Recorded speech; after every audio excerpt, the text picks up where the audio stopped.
in life, there is this expression that is a very important principle that can apply to anything. And it's this idea of failing forward. In fact, Denzel Washington did an amazing commencement speech about this idea and this concept. And unfortunately, this concept was so inspiring that my club made it their motto for 2022. But anyway, we're going to have some fun today. Welcome back to another episode of One Kick from Glory. It's our fun episode of the football season. It's done. The table is completed. We're going to go back through some of our predictions, some of our wild predictions. We're going to have some fun today. I'm joined as always by Matthew on my left. What's up? Craig's back in the building. Yeah. Finally free from work duties. And let's just start off with the last day. There was some... Not really many. There were no surprises really in the last day of the season. I mean, maybe there was a slight surprise, and we'll get onto that in a bit. But Craig, your wish came true. Ding dong, they're gone. Burnley gone. Looking back on the last game, because of course it was very close how the games are progressing. Like, did you at any point think that maybe Burnley might make it out and still be in the league for next year? I think the game that they drew, the second to last game, I think they drew a game, second to last game, or they lost a game before the end of the season. I think they drew the Villa game. I thought, no, they lost. If they'd beaten Villa and they'd lost against Newcastle, they'd have stayed up in the league. And they didn't able to, or even got a draw against Newcastle because they lost 2-1 against Newcastle, right? Yeah. I thought that no, they're not going to stay up. I thought like they tried their best, all the best. They tried their best. They weren't good enough for the whole 30 game of the season. And I feel, but there were worse teams in the league than them as well. But it came down to like better players. Like Leeds had the better players, and they won the game against Brentford. They won the must-win game. That's how it came down to. So hopefully they come back up in the future. He says hopefully. Let's be honest. We don't really want Burnley back in the league, and it's not even an indictment against the city of Burnley and anything like that. I think the reality is that, like, the Premier League, there's so much money in it. We want a little bit of excitement. I'm going to come after a really big team in a bit on that note. But for you, Matthew, when you look back on Burnley's decision to fire Sean Dyche, I think they had, 6 games left? Yeah. 6 or 7 games left to firing him. Do you think that ultimately was the biggest mistake they could have made? Their mistake started way before that he was even a thing. Just the sheer lack of, their biggest problem is the sheer lack of goals that they score. There's just not enough coming from their front players, and of course losing who they lose to Newcastle. Chris Wood to Newcastle. Yeah. You know, a big focal point, someone who could go and join the Premier League 100 club in the near future, which is something that we said. That is one of you're selling to one of your main rivals at the time who were also fighting off relegation. And the players that they have, even for the efforts of Maxwell Cornet, the most exciting player, one of the more exciting players that they have, it's still not going through the team. And they don't have bad players. They have players who are capable of actually going out there and getting a goal. They have, of course, like Dwight McNeil. They have, again, Cornet. I think, yes, I know he's fallen off recently, but he can score a goal, and that's Jay Rodriguez. Don't they have Warhorse guy, the striker? Weghorst. Weghorst. Yeah. I mean, I know we're going a bit of a throwback here, but he was quite quick and prolific back in his day. I'm sure he can, retrieve some of his form. Was Aaron Lennon, spells at Everton, particularly spell at Spurs. Someone who can score a goal, someone who does have a little bit of pace, but whatever it was, they had this way of playing, which to their credit was just for Sean Dyche, worked for a very long time up until now, when even the teams around him were improving. We're looking to try and play more exciting and expansive football. You look at the likes of Leeds, you look at the likes of Brentford, you look at the likes of especially Brighton from last year, who think were in a relegation battle last year, and then think this year we're like nearing the top half of the table at one point fighting for Europe. The game moves on, and I think their way of playing would have suited 15 years ago. It's just not working now. It was bold of them to do so. It was, but they did give it a go. You can't say they didn't give it a go. They got some good, decent results, but just not enough of them. And ultimately, the gamble failed. the gamble did fail. But I think what the Sean Dyche I think is this thing of looking into the future, possibly preparing for the championship. But Yeah, I think it was a strange decision by them to do it so early because there were so many games left to play, and you never obviously you have that benefit of a new manager bounce which can kick in and give you those results. But ultimately for them, I didn't think that it made sense to remove him. not at the time. I mean, it didn't work for Spurs last year, the Carabao Cup final, did it? Wow. I mean, listen, like I think after Roma's Europa Conference League victory last night, as of recording, I think it just goes to show that nobody, and I mean nobody, can help Spurs win a trophy. Nobody. We'll come back to that though. But yeah, looking at their players though, I mean, I think that they're going to have people coming in for players in the summer. I think I look at the likes of, for me, I'd say Pope, Tarkowski, McNeil, Cornet will be the four immediately. I think will have options and offers. Do you see those players leaving? Do you think there's other players that could probably go in addition to them? How do you see Burnley I thought Pope will definitely go because he's an England international. He wants to play in the World Cup. You're not going to get into the World Cup squad playing in the Championship. You could. It happened before. But Phillips did. Yeah, but still, I thought he he wasn't. He got a call up. He got a call up at the back end of but he didn't play. Yeah, that's true. Well, I feel like Pope would have to play in the Premier League. I think there's clubs like maybe a West Ham, maybe a Newcastle, maybe a team that needs a goalkeeper, desperately needs a goalkeeper. I think he could go to like a Newcastle and do well there. Well, Newcastle have that youngster. They got Dubravka number one. They got Freddie Woodman. Yeah. Who's really talented. Maybe West Ham there. West Ham need a new goalkeeper because Fabianski's getting on in age now. And they've got Areola. I feel like, I think West Ham could do with someone like him. He's tall, English, still young. He's got a West Ham vibe to him. Yeah, he was a West Ham. Okay. Tarkowski, maybe another West Ham target, or maybe a Newcastle if they're looking to. Because I think he's on a free. Tarkowski's on a free in the summer. He's out of contract, so. I feel like he could do a job at a decent Premier League team, like maybe even a Leicester or something like that. Who need defenders? McNeil could go to maybe a Newcastle. McNeil can go to any club outside of the top four. I think from 6 to 17. So he could go to maybe a Newcastle, Southampton, maybe United, a Crystal Palace, Spurs. Yeah, he's an exciting player. Arsenal, yeah. Would you have him at Arsenal? I would. Not unless we don't have the striker for him. True, that's true. If we had Olivier Giroud still, bring him. Doesn't make sense to bring him.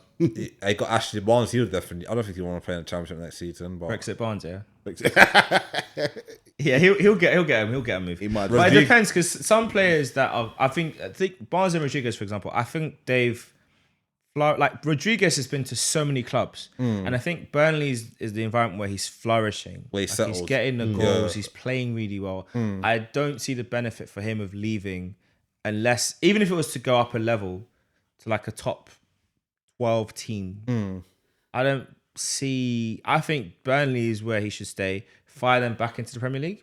I think they're trying to get Company to be their manager, Vincent Company to be their manager. Yeah, he left Anderlecht yesterday. Yeah, so I thought if they get Company, he will bring a lot of players in. His former club, he's left his former club, so it seems like that's happening. I thought he'll get the young Belgian talents coming to play for, but and he knows Guardiola. Guardiola will give him a couple of players from Man City on loan, so he's got the contact, so he'll get players that he wants to play his system. Ideas travel. That's why I said that they might come up next season because if he gets a good start. Might kick on. Yeah, it's true. I mean, it'll be interesting to see what they do come the summer and who they bring in. Let's move up the table now from Burnley, who are finally gone. Let's land at Chelsea. You guys kind of had a whimper end to the season. Very, very disappointing last few games. I was talking about teams that I feel need to have a more progressive style. I have to say, the lights are firmly on your manager. You call him Audi TT. Hey. I feel like he might be a Faudi. I think you were sold an image of something, and he's bit of a fraud watch. Might be fraud, but like looking at how the season's ended, looking at how you performed the last game of the season, and obviously you got the result. I don't think the performance was the best from your team. No. What do you think now needs to kind of happen? I mean, I know, to kind of really push you guys over the edge. First thing that needs to be done, which I think has played over a lot of their heads, is to actually get this Bowley transfer done. It's been approved, but it hasn't been done. It's creeping over the line. I think that was playing over a lot of the club's heads and a lot of the players' heads, especially the ones that probably don't even necessarily have a guaranteed future at the club anymore. So that needs to. So first of all, is a takeover. Second of all, is to see what happens exactly with the players that we're potentially losing, because you see different things. We don't know exactly where they're going. Now the transfer window opens in June. Well, we know Rudiger's gone because he gave his little statement online. Rudiger's gone, which is going to be a massive shame. Good luck. Christensen's gone as well. Christensen he's gone to Barcelona. He's going to Barcelona. We don't know about Azpilicueta. He is our club captain, so negotiating with a captain is always going to be difficult. Is his contract up? Yeah, his contract is up, Wow. but if anyone's going to get a negotiated contract out of all of them, it's probably going to be. And has he not got him. an option for an extra year automatically, or is that not? No, it wasn't. It wasn't Okay. kind of. This is one of the things where it's like a lot of sources saying that was this a fault of the previous manager, i.e. Lampard, for not kind of sorting these kind of things out and safeguarding these players that we have, especially the likes of Rudiger, who he fell out with and just didn't Yeah, but feature in the Lampard team. was anyway. We'll come to him in a We'll bit. get to it. Yeah. So we sort out that in defense. I'm seeing things about possibilities of defense because that's the area we need most, because good defenses win championships, and it started off really well, and then we got those injuries, and it kind of fell. Let's jump on the of the defense thing. point real quick. Yeah. So two things. So first thing is, I think there's a statement account from Bowley where they're rumored that he's going to give Thomas Tuchel £200 million war chest. Is that enough money? With the squad we got, it should be. Yeah, I think it's. We're not that far. True. We're not that far, and I do think that the talent is there. Wait, are you saying not far to challenge City and Liverpool? No, there's no guarantee we're gonna go ahead and win, but we've got the minerals there to challenge them, to push them. We've seen, all right, City didn't go well this year, but with Liverpool, the times we've had them, we've pushed them to the absolute edge, and the only reason we lost out was the penalties, which anything can happen, really and truly. We can be with them. I mean, we're about nearly 20 points off of first place, which is not what I saw us as being at all at the start of the season. Even if we were like, say, I'd swallow the pill better if we were about 5, maybe even 10 points behind, but nearly 20, they're nearly double. It's disappointing. And it took me a long time to, the bias in me was trying to say that, it's not justifying anything. It's been an average season. It has been a very average season. Had we been that bit closer, and maybe if we improved domestically in those cup competitions, I would be slightly happy about the season. I'm just pleased it's done, because I think a lot of things are playing on these players' heads, and the 200 million has got to go into those areas where it's especially like the defense, what other talents we have, because obviously the loan system is going to change. Yeah. We can't just send players out. We got to either sell them or keep them, which could be a good thing, to be brutally honest, because it's not fair on the players that do want to go out and do some really well. But we can do it. But I would say this: I think he's got one more season to try, because it's not as if he hasn't got the minerals to compete. Okay. At least to compete. So let's jump on that point. So you think the 200 million will be enough to I get in the players you want? But considering the players we still got, probably going to be on the way out. Because potentially you're looking at 3 defenders potentially if Azpilicueta is not renewed. Yeah. So right back and 2 centre backs, 2 starting centre backs. That's going to be. And I know you're linked. There's links again to Jules Koundé from Sevilla. I also think saw they're one about looking at- Koulibaly as well. Koulibaly's going to cost you an arm and a leg. That's why it's 200 he's been mil. stuck in Napoli for good or Forever. for bad, Yeah. because their owner De Laurentiis, he just doesn't negotiate really well. So personally, I don't think 200 million is enough. If you look at how much Arsenal spent last summer 150 mil. and the players we bought and the age profile, to say 200 million is enough, and that's just looking at your defense.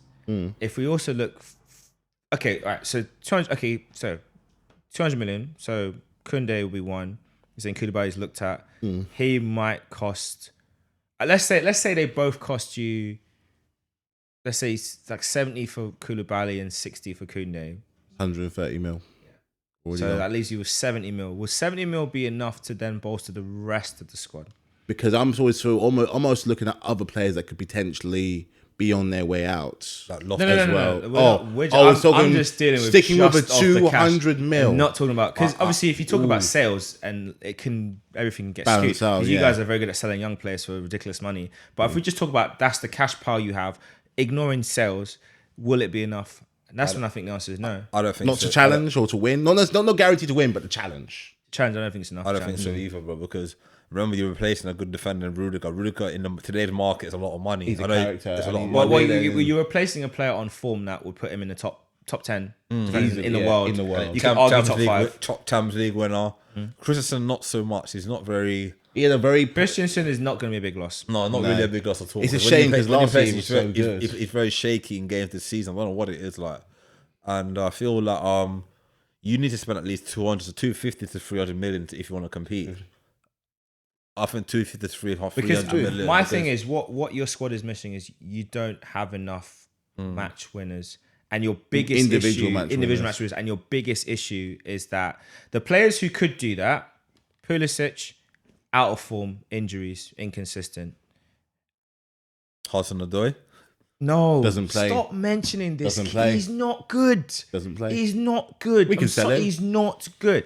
No more Hudson. I'm sorry, Hudson-Odoi. You're not it. You're just not it. All right, it's not it. I don't want to hear his name mentioned in game winners. No, run till it. He's got talent, but no. Ziyech, he can do it. inconsistent.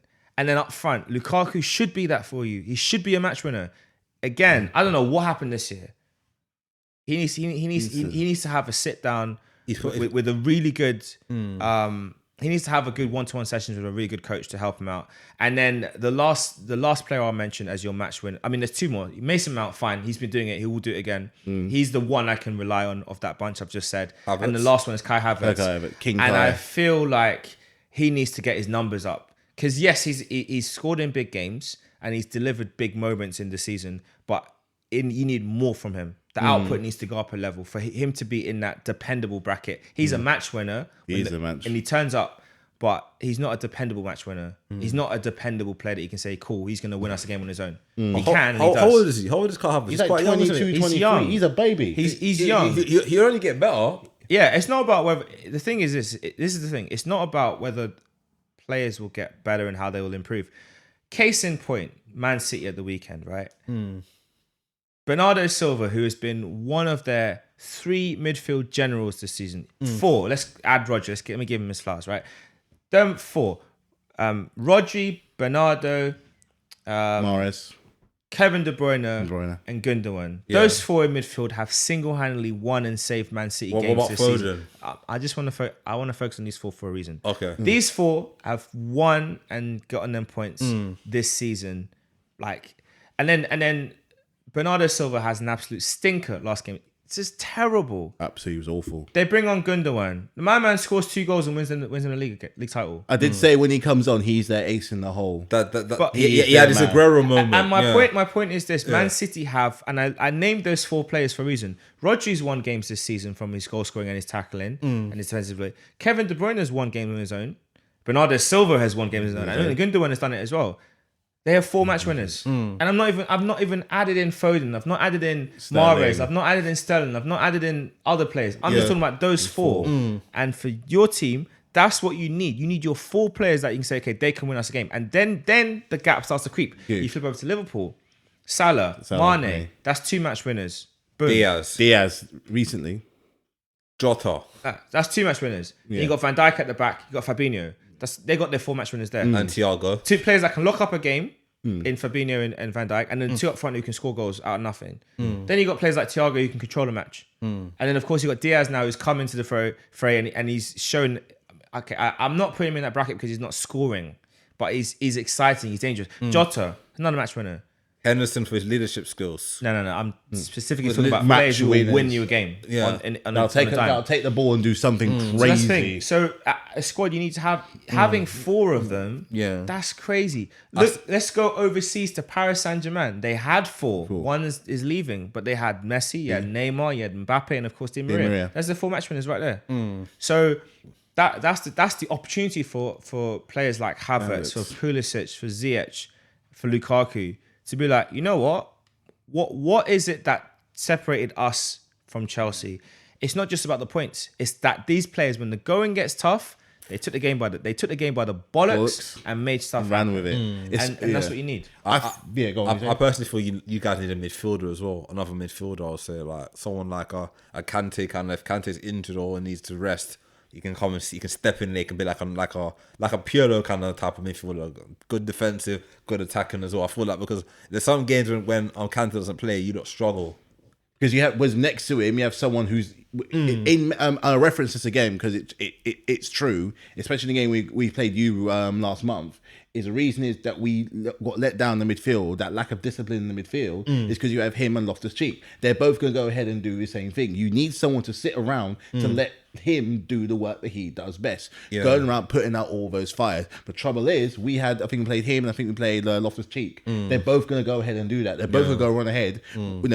Headless chicken sometimes, and leave that absolute space absolutely open. I see what I think from what we're used to, and I hate going back into the past. You need to try and move on, but it works. It works for Liverpool. It works for Man City. It works for all like the title-winning teams around the world. Yeah, is that they have that one thing which I think we kind of lack in a little bit sometimes, and that is discipline.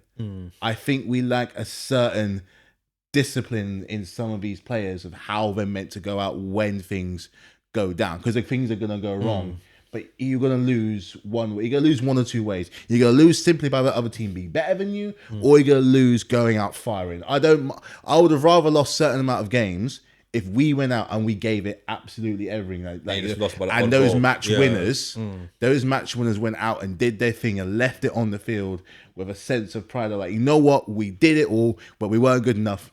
They were better. Do you know why this part of the season lets me down? Particularly because we gave those results away. We gave the result to Brentford. We gave the result to you. We gave the result to Everton. Even the last two games, if someone's like, yeah, we knew that the job was done because you lost your couple of games, or we knew we were safe. But even then, it's just like, but still go out on some kind of thing, because you know who could come up? It's Spurs. We could have finished. We could have Spurs. If you didn't get us, Spurs could have. And we all know. Yeah, and from what we said about from this year having Nuno going all the way to Conte, and we know how Conte works. Can you imagine how embarrassing it would have been to finish behind them and we were miles ahead of them? So it's like a case of, it's almost as if they just down. There's a complacency came in, thinking we're not leaving the top four. I think you guys were on holiday too early. I think the players were on holiday mode too early. For Arsenal can't get caught by Arsenal and Tottenham now. They're going to catch. I think we need someone there. We when you miss certain players, and you go through an age of football where a certain player does their thing, but you have them there, for a reason. Is a set of like a discipline. You need someone in there, even if they're not necessarily the captain, but someone in there who's going to see all those four players and won't take anything but 110% from them all the time, because you know that they can do it. They know that they can deliver much higher. Definitely. And that's what annoys me about some of these players. Even someone like Werner, who's had a better season than he's had last year and has been our shining light. There's more from him. Is it coming from the coach? Is it coming from the players? Because when you're on the pitch, you can't be all down to the coach. The players have got to have that discipline themselves. Definitely. And that confidence to go out and, don't just set down into default mode over time. Throw it all. Throw it all, because we can, and when we have, we're dangerous. We're lethal. So, in that respect, he's got at least another year to try and instill some kind of discipline into the players. But say in hindsight that it doesn't work out for him, would you sack him if it doesn't work out? We've done it once, we've done it again. It depends on you know what? It just depends on how this Bowley guy, how he approaches it. What is he going to be like? Because he might look at the manager. You know what? I want to bring in my own man. If it doesn't, after a couple of games, if you're not struggling, he might say, you know what, I'm going to cut and then bring in his own man in. And he might want to bring his own manager in. There's 38 games in the season. Yeah. Give it 10 to 12 games.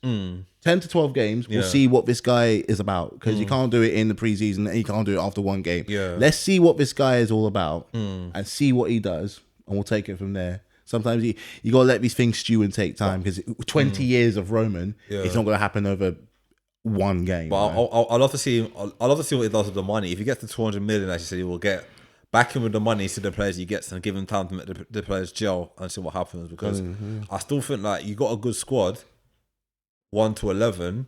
But when it comes to reserve players, I think that's where you compared to Man City and Liverpool. That's why I think you kind of struggle with the reserve players. You can see it this season as well when certain games, say Kante was injured or say Kovacic was injured, and you put other players like Loftus-Cheek or someone else in there, they kind of struggled.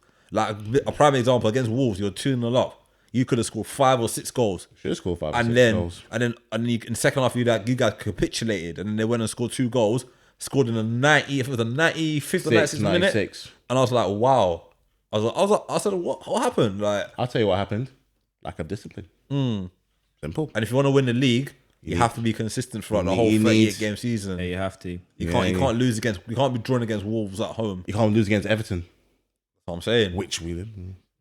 I think that's a really good growth opportunity for the team. Obviously, we'll see how the clubs run under Bowley. It might be the same, it might be different. I think as fans, I think it's going to be important to temper expectations because you don't have Roman's clever accounting system. You don't have a true fan running the club. Bowley might say he's a fan, but the proof will be in the pudding. And also, what's really important to be aware of is just 2 key things. One is that we have a 5-sub rule back in the league next season. So that will give a lot of opportunities to younger players and even fringe squad players who may not have gotten as many minutes because there's only 3. And second to that, and maybe more importantly, the World Cup is going to be upon us. I think pre-season actually this summer starts back in about 5 weeks' time. Yeah. It does, So it's really short. So the players are going to need a lot of rotating, and rest is going to be very important. Having a very strong squad is going to be super important this coming season because, you know, a lot of the clubs can't take the risk this year with running players into the ground like they might have done in previous seasons. Obviously, we've seen a lot of incidences in the past season with players, you know, collapsing on the pitch.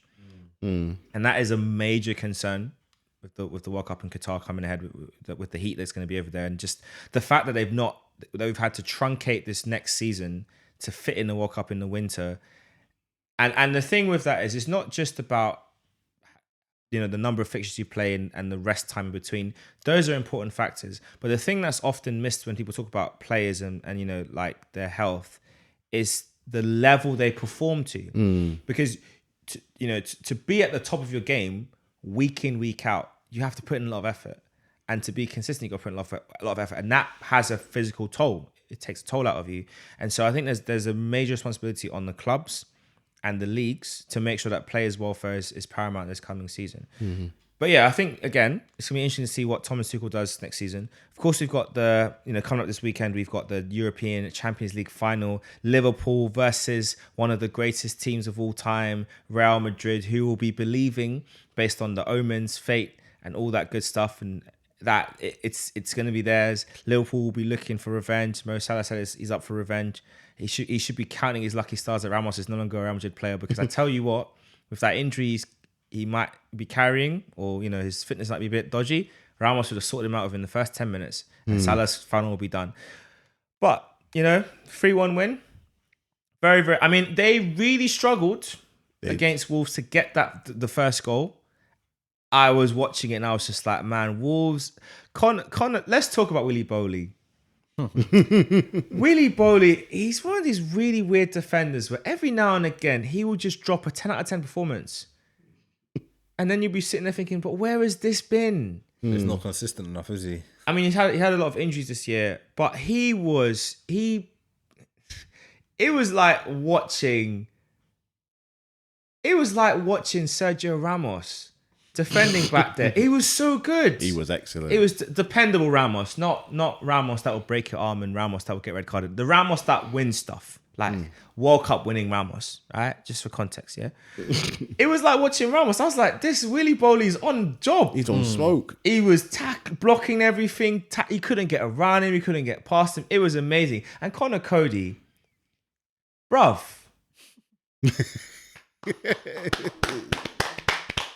Very professional performance. I'm really impressed that there was no evidence of match fixing from you. You did a really good job.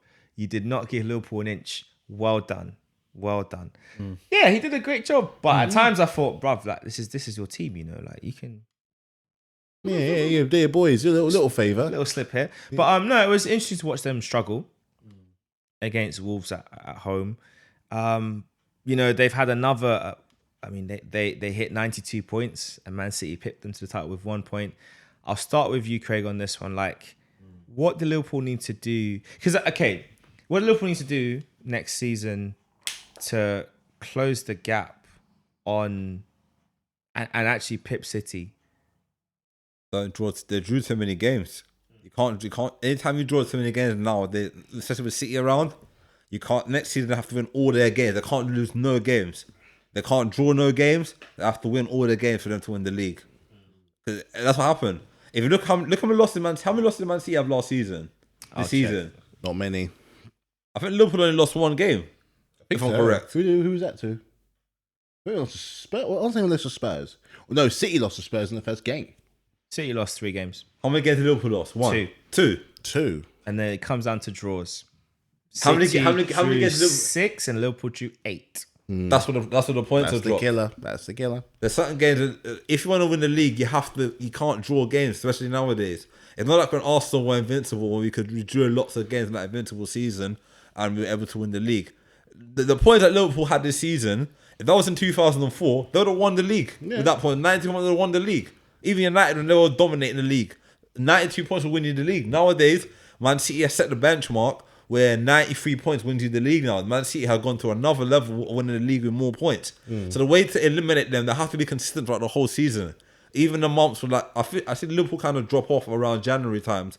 I think that's when Liverpool kind of dropped points when that was AFCON. So AFCON. They dropped a few points here and there, but like next season, if they want the ground running, they have to be consistent. They have to win all their games, even the hard games, even the games that they might lose. They have to win somehow, because Man City are going to be stronger next season. They got Haaland and they got Alvarez, that Argentinian Alvarez, and he scored 6 goals yesterday. Yeah, 6 goals in the Copa in the Copa Libertadores. The Copa Libertadores. Yeah, Libertadores. Yeah. He's coming to City now.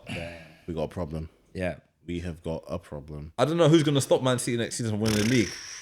But before we get into like stopping Man City, I think there's always been this interesting debate over the last few years as to the Klopp Pep, who's had a better time of it. And I know Liverpool fans will always say Man City haven't won in Europe. Yes, that is true. But when you count this rivalry, this head-to-head between the two coaches, if we take out Klopp's first couple years when he was trying to tool things, it's 4-1 in City's favour. Or 4 titles. It's 4-1. Or 4 Premier League titles. It's 4-1. Yeah. So is it like you've only won it once, and in the season you won it, Man City were missing key players. So can we really say that Liverpool are on their level if they've only got one Premier League to show for it? And that's a very controversial. And I know I had a chat with Marcus about this, and he was like, "Well, I mean, at the end of the day, that like he thinks that they are up there." I think it's a bit of a weird one to look at because by numbers, but they ain't. If you look at the scenario, the amount of money Man City has spent on players compared to Liverpool, Man City spent 100 million on Jack Grealish. In January, Liverpool spent 36 million on Diaz. If you look at the comparing how much money they spent, if I'm Man City and I'm the manager of Man City, I'm expected to win the league with the money I spent on players. Liverpool had to be, obviously they lost Coutinho and the money they got for Coutinho, they bought like Van Dijk and they bought Alisson. So if you look at like compare it like that, Liverpool have to wheel and deal in the transfer market to get the best players and buy ready-made players and develop them into top-class players. But Man City can buy ready-made players ready to win leagues and win titles. Look at Diaz, for example, they bought from Benfica. He already won the league at Benfica, comes to Premier League, wins the Premier League first season. Grealish comes from Aston Villa, 100 million, had a good Euros, fits straight into their team, wins the league for them. League, yeah. So if you don't look at it like that, Man City have all the money and all the resources about all the top players. So right, they have to win the league every season because they got the money and they got the manager the know-how to win in the league. But does that make Liverpool an equivalent team or up there with them? I feel it does because Liverpool's the only team that challenged them this season. There was no Chelsea, There was no Man United. There was no all the big clubs with big history. None of them could challenge them. So if you want to look at it like that, Liverpool the only team that has the balls or the bottle to challenge Man City. They've monopolized that top 2 spot, and like he also said back a few weeks ago, until one of them goes, the title fight will be between them two. It's going to take something quite drastic, special, talented, and brave and brilliant to kind of chink that armor. Because since we last won the title, the only 2 teams that have been anywhere near it have been them too. But it's interesting how you said that they both go about it in very different ways. And this goes back to our whole thing we talked about heritage versus money. And we have that here. Man City are the money. They're the new blood. It's the way that football's going. Oligarchs coming in, changing not just the football stadiums, but the dynasty around them, you know. People like Pep getting involved in the city, Vincent Kompany getting involved in the city, ingraining himself in what Manchester does. And, you know, he became not just, you know, he became a legend of football, never mind just being a legend of Man City. If they retired his football jersey, no one would bat an eyelid. Same with Aguero. Hell, same even with someone like Fernandinho, the general, you know. Absolute cities, but this is how football is going to be in the moment. Then you got someone like Liverpool who have the history on their side, the heritage on their side, the pedigree on their side, who will have to keeping up in this digital world. They've come from the analog world, but what they've had to do is to adapt to the digital world. So they came with a younger manager who's came with something a bit more fast paced, something quicker, something exciting, and now he has the task of keeping that same kind of mentality in the club. So he's already got his main 3 in a way of the front 3 that they're mostly familiar with is Firmino, Salah and Mane. Now that won't last forever, but what if you've seen already is that he's already started to kind of replace them just that little bit, kind of phase them out one by one. They've already got in Jota, they've already got in Diaz, and they've got that young guy from Fulham. So Carvalho. Never mind Man City having that. You know, they've done it their way, and then, you know, Liverpool come in and done it their kind of way as well. Not also the fact that they've kind of gone and brought in some other young talents for like of Harvey Elliott, Curtis Jones, and of course the one that really makes the headlines in Trent Alexander-Arnold. They've come in different directions, and you got new money against, you know, heritage and history, and it's always going to be an epic battle. But it just shows you how those top 2 have literally got it all going on. Both of them have changed their places for the better. I mean, you can't really improve on Liverpool's heritage or his atmosphere, can you? But he has. He has. So let me ask this question then. If Liverpool win the Champions League on Saturday against Real Madrid, who had a better season, Liverpool or Man City? That's a good question to ask, because then I'm turning it back on you two now. What do you think? Depends how you look at it. 3 trophies or Premier League? Champions League, FA Cup and League Cup? I think ultimately the measure of a team is defined by your league success, right? And so that's just reality. Yeah, great teams are defined by league success. However, what works in Liverpool's favour is the fact that it's only 1 point, which is literally one result being different for either team, and the outcome is different for them in the league. To win both the domestic trophies on offer in the manner in which they won them, one was penalties. Both penalties. But even to win on penalties, that takes a lot of nerve and planning and fitness and bottle. Bottle. So that's something.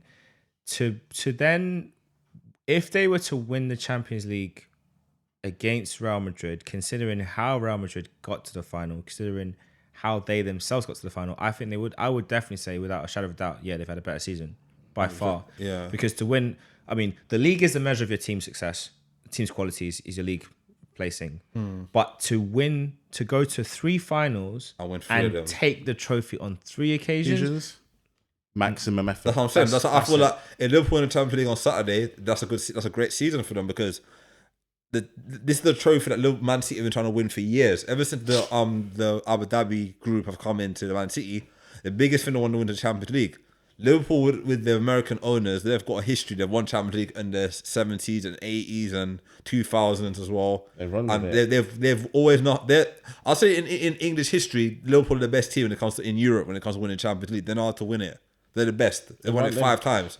5 times? Six. 6 times. 6 times. If they win on Saturday it'd be 7. 7. So they know how to win Champions League. And the only other team really to catch after that will be Real Madrid. Real Madrid have won it how many times? 13 times or 14 times? They won it a lot of times. 13 times. 13 times. 13 times. 13 times. So it comes around, doesn't it? Last year was about the new money. Last year was about the ones that are coming up making history right now. Yeah. This year is going to be the ones that have made history already. Of so course. it's like the old timers, the legends, the veterans still know how to rock it in the digital world. Definitely. So it's a case of 2 different finals. Madrid have 13. They're chasing number 14 this weekend. And So Madrid are the all-time highest winners in the European Cup / Champions League, 13 times. But AC Milan are behind them on 7.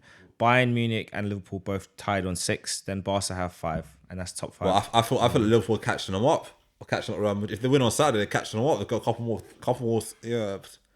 They will just be just over halfway there. Just over But you never know. We've got a long way to go.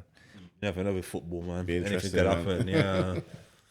But yeah, I mean, we'll see. I think so. On that note, do you think that Klopp as manager of the year is deserved? Because I thought that was a bit of a strange one for him to win manager of the year and they didn't win the league. It's a bit of a. Well, I don't agree with it. I feel that they're looking at like the way how they've done it this year. They're looking at performances like throughout the whole season, like cup competitions. It must be It can't. No, it must has to be on the include league. Cup Has to be. Well, that's ridiculous. Has to be it on can't the be cup league. competitions. It has to be the league. How can it be cup competitions as well? So who do you think should have won it then? Guardiola. He won the league. That's the only. If you're not going to give it to a manager Yeah. that has improved a smaller team, and so for example, Eddie Howe would have been in for a decent shout. Or Patrick Vieira. Actually, who was nominated? Let me look at who was I think nominated. Patrick Vieira had a good shout, but he had a great season. I said if it wasn't for the top 2, I'd give it to Thomas Frank. That's another one. He essentially had a championship squad. He overachieved as well. Until really, the squad didn't really improve that much. Until Eriksen came in. Until Eriksen came in. Yeah. But they were fighting. They were doing their thing, and Let's do it this way. The 5 nominees for manager of the year were Thomas Frank, Yeah. Pep Guardiola, Eddie Howe, Jurgen Klopp, and Patrick Vieira. Right? I got it That's right. the Fair 5 enough. nominees. Fair enough, So fair of enough. that list, I would discredit Howe because of Half when a he joined, season. right? Yeah. Half a season. However, you can still look at his what he's done at Liverpool, Newcastle, and he's done an amazing job, right? Let's take him out of the equation. Thomas Frank, good shout for a newly promoted team. They did fall off a bit towards the end, then picked up a bit, so I can see how they discredit it. Patrick Vieira, amazing job with Palace. With a young Came team as in. well. It's Yeah. not just about a young team. The fact that he came in and implemented the style of football to them just like that. and it And it's clicks. exciting, it clicks, it works. And you can see how they can build on it now with a couple additions here Yeah. and there. Yeah. Hopefully Gallagher for a second season on loan. Maybe sign him. Or maybe we'll a see. permanent. See what But, happens. Yeah. you know, then they can build on it. And then you look at Klopp and Pep, and it's like, okay, if you're not giving it to the 3 managers I mentioned before who have improved teams, how can you not give it to the guy who won the league? He won the league. And not only that, I just thought something. Man City won the league with no recognised striker. Let's just take that into fact. Like, That was by choice, not by design. Let's not give them credit. But it for worked. but it worked. You have to get if you're gonna give it to a manager. If you're gonna give it to a manager, you give it to the one who won the league. So I just find that bizarre. It almost feels like they were expecting Liverpool to win the league, and then when It's it like they didn't happen, want. It's almost like they oh. wanted Liverpool to leave. Yeah, it's like, oh, oops, sorry, gonna give it to him anyway. And that's not to discredit what Jurgen's done this season with Liverpool. They've had an amazing season, but at the end of the day, if you're not giving it to the manager that's improved their team the most, that's not discrediting what Liverpool have done this season because they've had an incredible season. And in a way, you could argue that the improvements Liverpool have made this year on points, should put him in that, and he is nominated. It should put him up there. But to me, if you're not picking most improved in terms of unexpected teams that have done really well, it's got to be for the winner. And he was the You winner. can't pick this. It just doesn't. It doesn't. I don't get it. I don't get it. Oh, It's, well. it's really strange for me. It don't make sense to me at all. I'm a Liverpool fan. Yeah. But anyway. All right. Should we go to North London? Which one? Oh, we're not talking about the tiny tots. All right, cool. But just a quick aside. Congratulations on making the Champions League. We gave it to you, and you definitely didn't disappoint. As for Norwich, we had no expectations. We hoped that you would do us all a favour, but as we've seen that you're not capable of that. So on behalf of the Premier League and all 20 teams that actually belong then in the Premier League, do not return. No. We don't want you back. Don't. Stay in Championship for a couple of years. And then maybe Stay there longer. Maybe we'll consider your return after a period of time. Anyway, over to Arsenal. Nice little 5-1 win at the end of the season. It's a bittersweet one because I would have taken 3 of those goals and chucked them in any of the games we've had recently. Newcastle, for example, would have been nice to have 3 of those goals. Spurs, for example, would have been nice to have 3 of those goals. Would have come in really handy. But as is often the case with our team, when the weather's nice and there's no pressure, they perform. What did you think about? I'll start with you, Matthew. Let's opposite it. Looking at how Arsenal's season's gone, and finished fifth. Sorry, we finished fifth. Not finished fourth. Finishing fifth. How do you evaluate it as a rival fan, and where do you see things? How do you see things? What do you think needs to happen for the season coming to kind of go to the next level? I think you put it very well last week. You called it disappointing progress or like a successful failure because, yes, you got European football. You didn't get the one you wanted. And for a very long time, it was in your hands. I think from January, it was pretty much in your hands. I've had, being around the Guna most of my time with my brother, I've had a little time, we've talked about these certain things. And here is the thing. It wasn't that long ago that if he had finished 4th, his season would have been better than ours because that is a massive overachievement. Now, from where you started last year and where you ended and when you improved the squad, you have to answer the question, has he improved you guys? Yes, he has. Has he? But did he miss the big opportunity? That's also a big fact. Yes, and I'm kind of looking more towards that second question because the opportunity was there. It was, Man City were falling, United were falling off, West Ham had dropped, Brighton had dropped, Chelsea were dropping, and Spurs were kind of not, they were progressing, but you still had that very firm hold. I'm going to say something I didn't think I'd actually say from the start or even the entirety of the season. He has one more season. He has at least, for whether you like it or not, if I was a fan of your club, he has at least banked you at least one more season. But how is he going to grow from that? Well, here's the thing. You're now back in Europe in a competition that if you win it, you can actually go ahead and get back into the Champions League if you won the Europa League per se.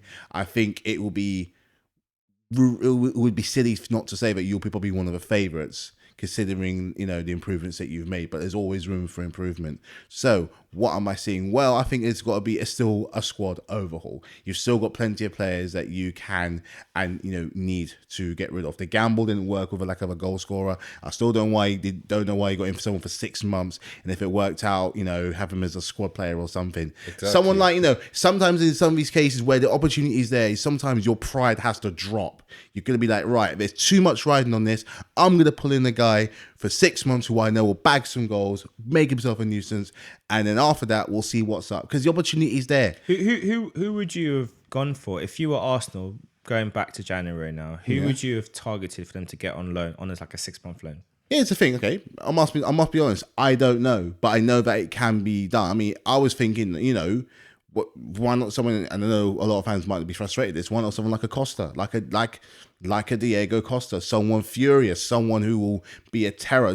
You haven't had that kind of striker in a while who will frustrate defenses, get in their faces, and do what he needs to do to kind of score a goal. Wolves were tapping him for 1 minute, so if Wolves can tap him, you can definitely be like, you know what? You get us into that top 4, you get us Champions League. There may be something there. You don't necessarily have to keep him. But you know what I mean, to then build onto the next bit. Here's the good news for your guys. Your improvement can actually be quite simple, but we've fortunately been here before. You see a lot of players around you who could be available, who might be part of a project because irregardless of how his inconsistency are there as a young manager, I still think it's too big a project, Arsenal's not a pet project. It clearly shows that something might be there for him. Players around you couldn't become available. You're seeing a lot of rumors on someone like Jesus. A lot of rumors. If he comes in, for a fact he's going to start. He's got no one really ahead of him apart from Nketiah, and because Lacazette's leaving, you were still kind of tapping someone like a Calvert-Lewin. I mean, as rumors were there, they were there. But you get what I mean. I'm seeing rumors of Tillemans. I'm seeing rumors of I'm even seeing rumors of Rashford. I've not seen those rumors. No, I must be. I think some fans would like. I think some fans could get around the idea of Marcus Rashford to Arsenal because they could see what we could potentially do with him. Yeah. The point you need to do is this. It can't be a case where your young players are your best players, because that's a problem, because it doesn't say very well about your more experienced players. Okay, you need to give them a rest, especially with the World Cup coming up. The schedule's going to get tighter. Players like Saka, players like Smith Rowe will be looking to play in the World Cup, Dave, to earn their spot, back in Southgate's side, because the competition is going to intensify. As of speaking, AC Milan won the Serie A, Roma won the inaugural Europa Conference League. So you've got English players on both those sides who will be competing to get into their spot. Never mind the players in your own country. You've now got competition from overseas.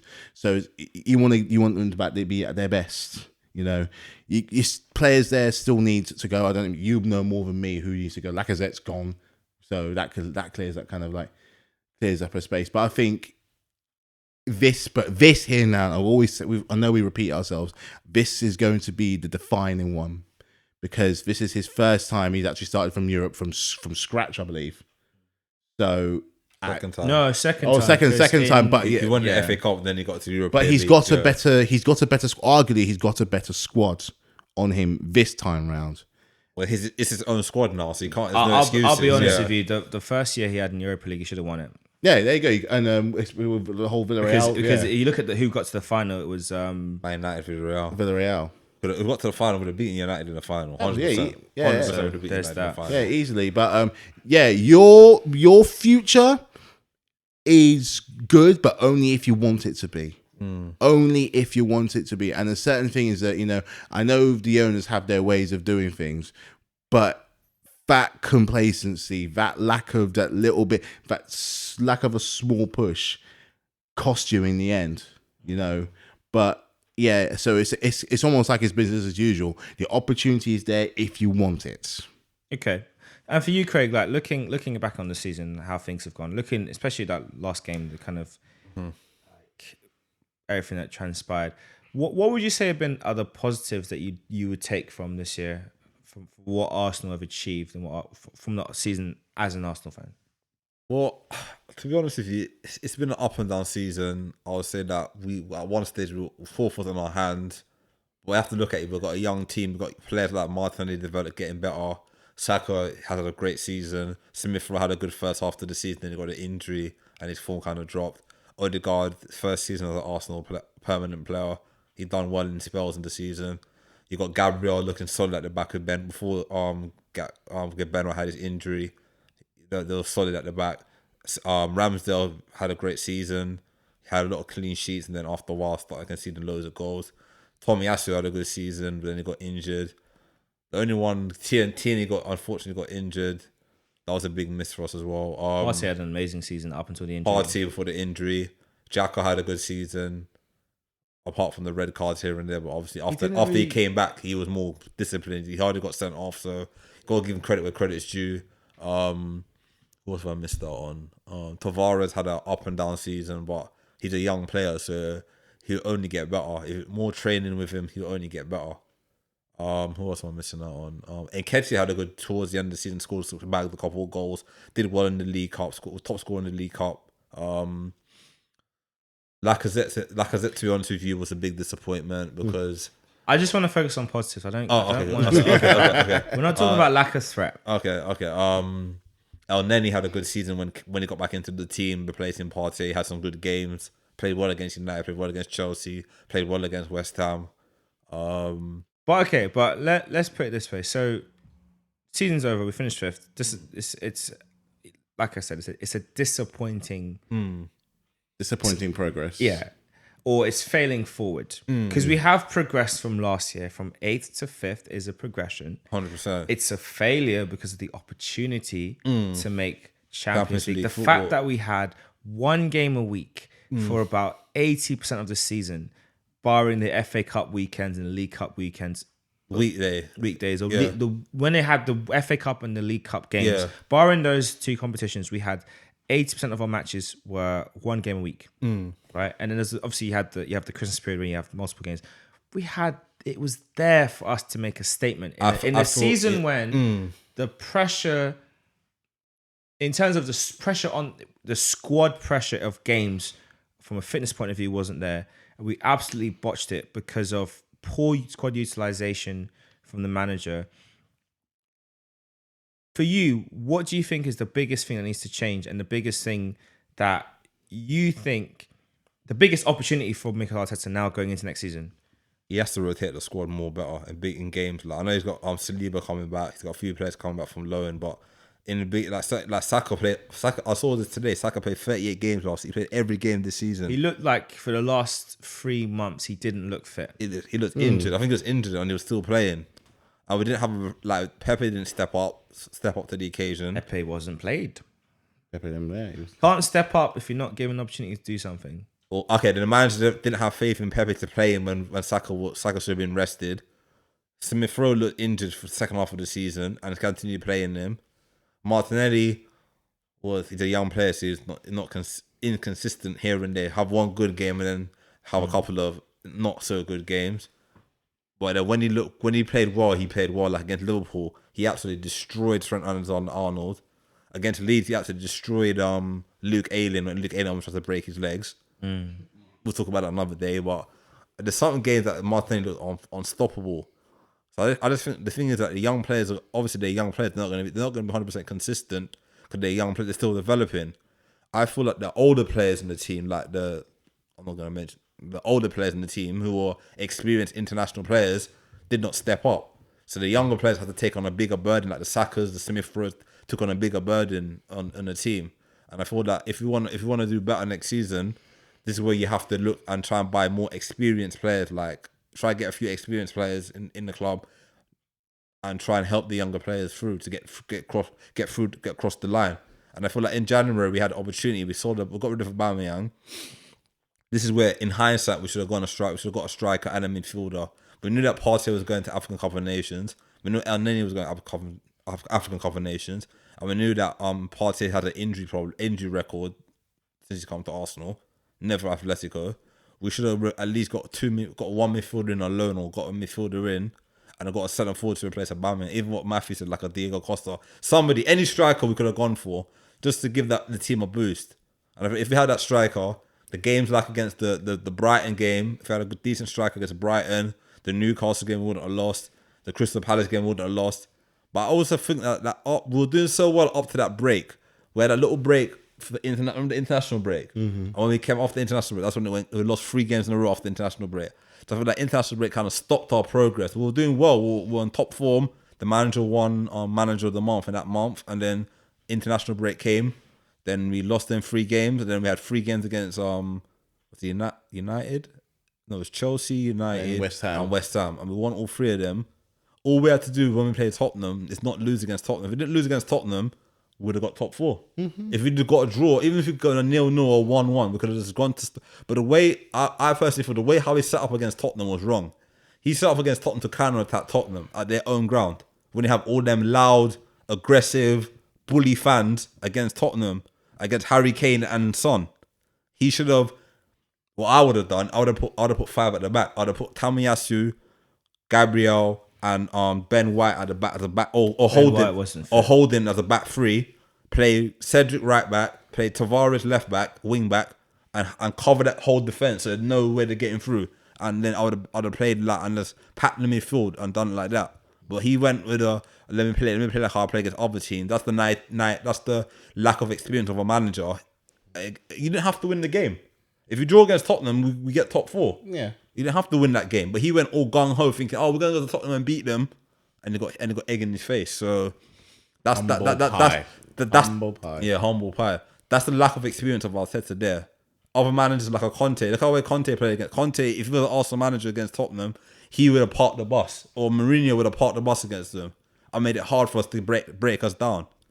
So let's talk about Arteta. Let's do our second manager evaluation. We started off with Jurgen Klopp.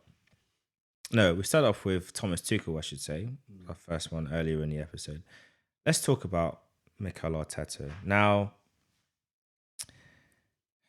I remember actually at the time when Mikel Arteta was we were about to announce him as Arsenal manager, and I was talking with our pastor here at church. And it was very funny because I was like, yeah, Mikel, I'm excited. This is something progressive.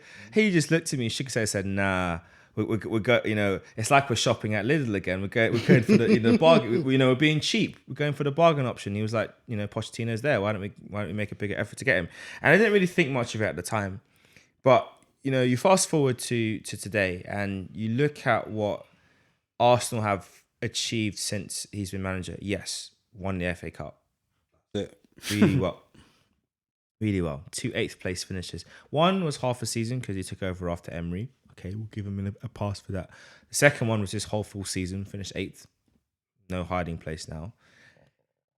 But then for me, the thing that's most damning about Mikel Arteta is it's his inflexibility, both in-game with his tactics and his substitutions, but most importantly in how he's managed players. And I think ultimately, and you know this from as a Chelsea fan, you've had difficult players and difficult characters over the years, and there's some players that might annoy a lot of people, but when they step out on the pitch, they do the business. So you kind of like get over it. Yeah, you're like, Mikel Arteta's treatment and how he's frozen out Ozil, Socrates, Yep. Kolasinac, Good doozy. kind of Mustafi, but also I'm glad Mustafi got kicked out. Yep. Although I did meet him, he's a nice guy, but on the pitch, not so great. Guendouzi, I'm saving him till last. Okay. To an extent, Saliba, and I say to an extent because the proof will be in next season, and if he doesn't come back in, we can really go open season on him. So Saliba, to an extent, but based on his comments recently, that might be justified in the development they wanted from the player. Ainsley Maitland-Niles, Nicolas Pepe, Nuno Tavares, and Sambi Lokonga from this season. And last but not least, Pierre-Emerick Aubameyang. Actually, and Eddie Nketiah. And I'll make him be the final one. How he's treated those players throughout his time at Arsenal manager, and then especially this season, how players have been utilised, it's really concerning because you can't win, you can't have a happy boy environment, everyone singing from the same hymn sheet, and expect it to work. Even if you could talk about how it's about culture and standards, those things are important.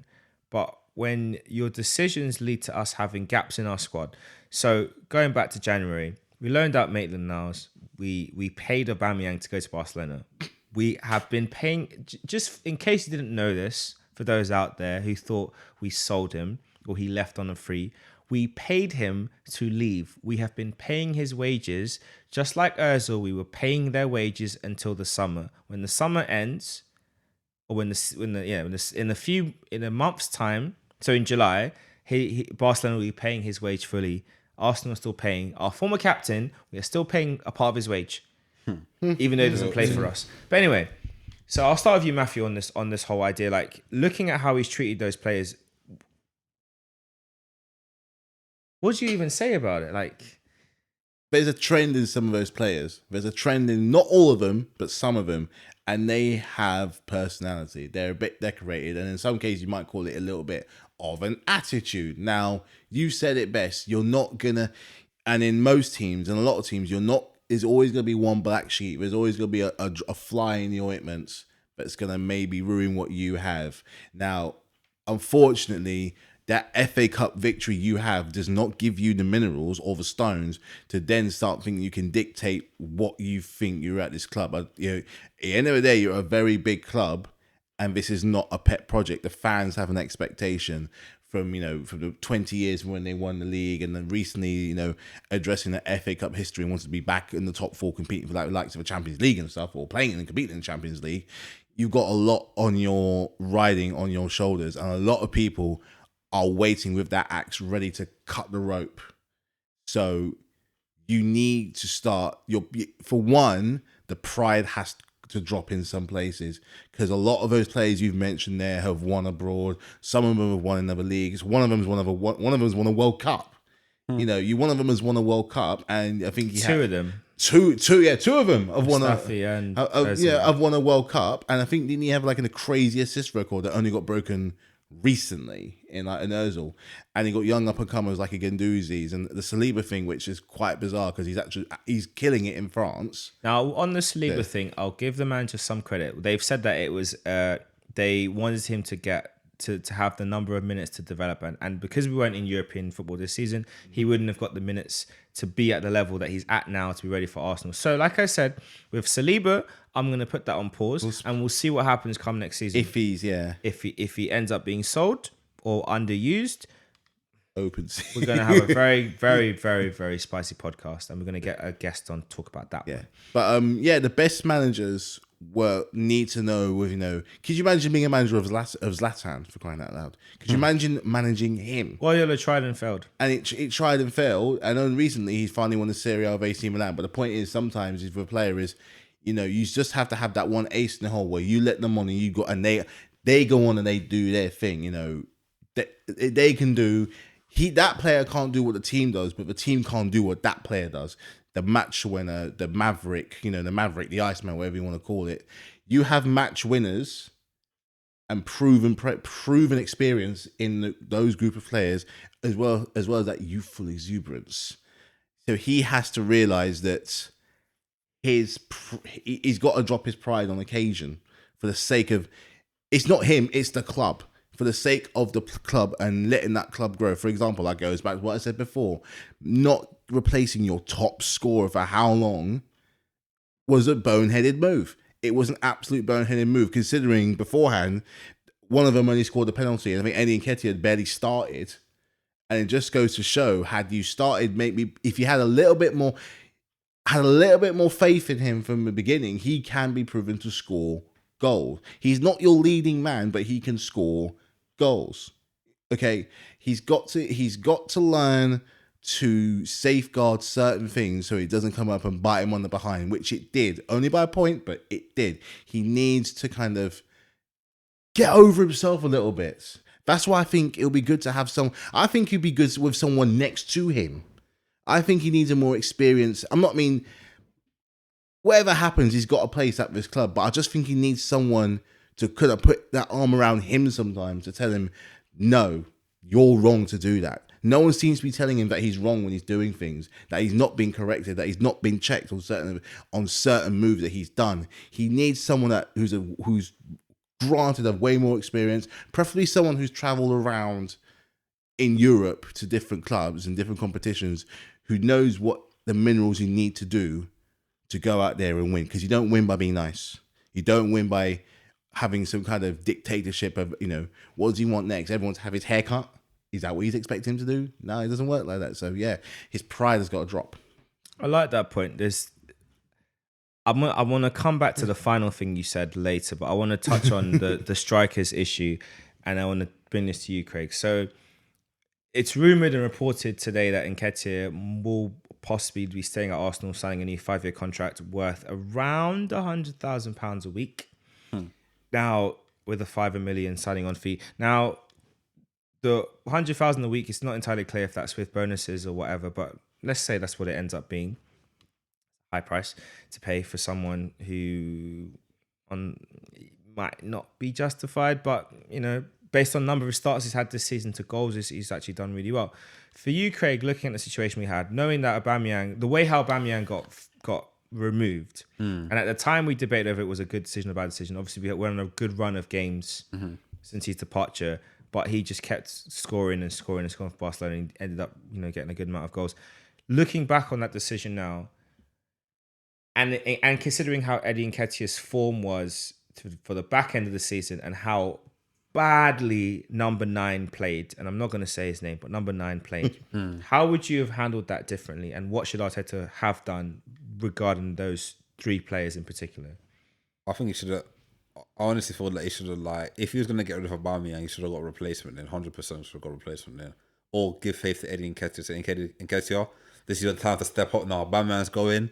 Lacazette's future's on number 9 futures uncertain. So this is your time to show me that I'll give you minutes. I want to show because when he was coming off the bench, he was hitting the post, hitting the bar. I think this guy's looking lively. He was only coming for like 20 minutes. Like, so when he started starting games, because when you're a striker, I played up front when I was younger. Like, you need to have rhythm. You can't. Some players are good at come. Like, yeah, Solskjaer, for example, when he was a striker at United, he was an impact man. He'll come off the bench and bag a hat trick or something. Chicharito's another Chicharito's example. another one. Impact, man. But Nketiah is not impact striker. He's the kind of striker that needs to start from the beginning to get the rhythm of the game. He's not a player you can bring on for like 20 minutes. Oh, he'll come on and bag a goal. That's not his game. So I personally felt that Arteta did wrong with him, and now Arsenal paying the price because they have to offer him a big contract now to keep him to stay. That's the only reason why they give him £100 a week, because if they have to go out and buy a striker now, a decent striker is going to cost you 80-90 million. Well, bearing in mind we are going to buy another striker anyway, and so the benefit with keeping Nketiah is that potentially, rather than having to buy 2 brand new strikers, and you could argue that maybe we should get 2 anyway. It means that if the rumors are true and Gabriel Jesus is the one we're going at, there's also rumors about Victor Osimhen as well from Napoli. He's but a baller. like I said, with Napoli and Koulibaly and negotiating with De Laurentiis, it's like you got to pray that in that morning when you submit that offer, he's had a great day and he's in a really good mood. Yeah. Otherwise, the amount will be crazy. But let's say that what it means then is that potentially we could, rather than buying a second striker, we could get a good striker, a striker who's got a lot to prove, like Gabriel Jesus, who knows the league, who's got a lot of good tools to his tool set, which could benefit our team. Then you can go out and get a goal scoring winger, who then means you can take the burden off Saka and Martinelli. You can rotate them out more. You can actually get like a healthy balance going, and even getting in a top level wide forward And a centre mid. And it will give you the options. But yeah, so you're right about the contractual thing. But then, I mean, look, I just don't understand why he didn't give him more games.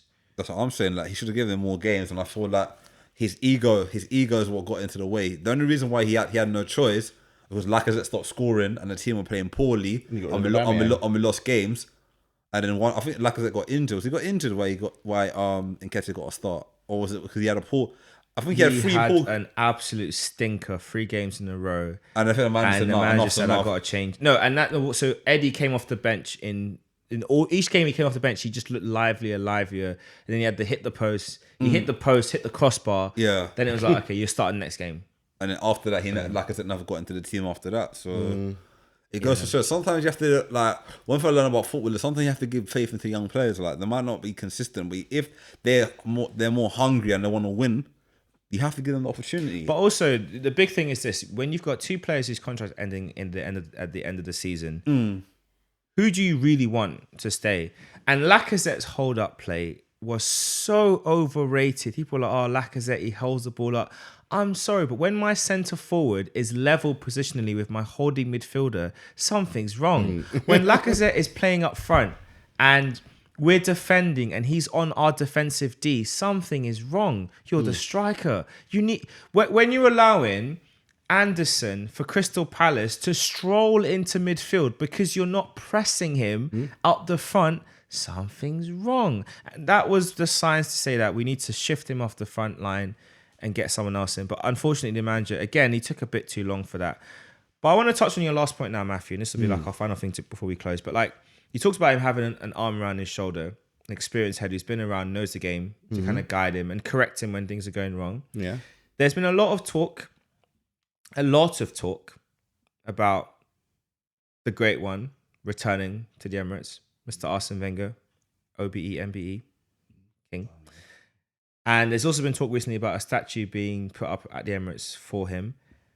Why has that not been made a thing? Why have the club not gotten Arsene Wenger back to help with this transition? I know it will be awkward because it's not just like master learning from the apprentice learning from the master. It's also the reality of how he left the club, and there's probably still a lot of hurt with how they fired him, depending on how you want to look at it, you know. But why do you think they haven't brought him back in yet? And then alongside that, what benefit do you think would there be from Arsene coming back in as almost like I don't even know what role you would call him, but coming back into the club? I think if it's one thing that you guys get wrong sometimes, it's something that we get right is how you treat your ex players and ex managers.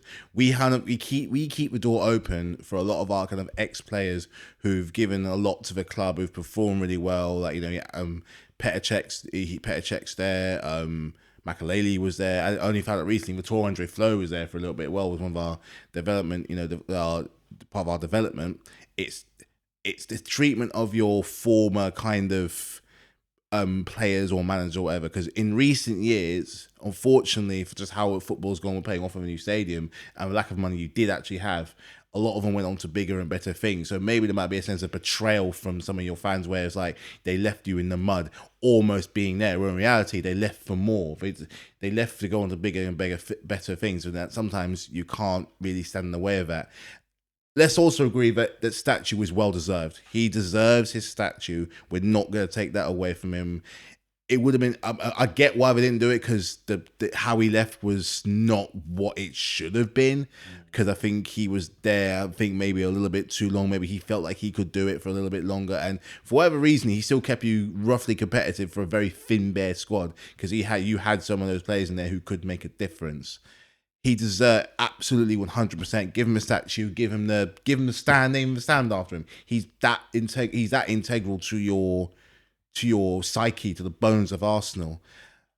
As for have the heart arm around, I mean, there's no one, regardless of how it went out, there's no one going to be better for you, because you're keeping it within Arsenal. You're keeping it Arsenal. You could go out there and get like an Ancelotti or a Conte or a Tuchel at the time when we got him. You could do that, but one thing is you want to try and keep it Arsenal, and you're not going to get much better. Things haven't really improved since he left, really and truly.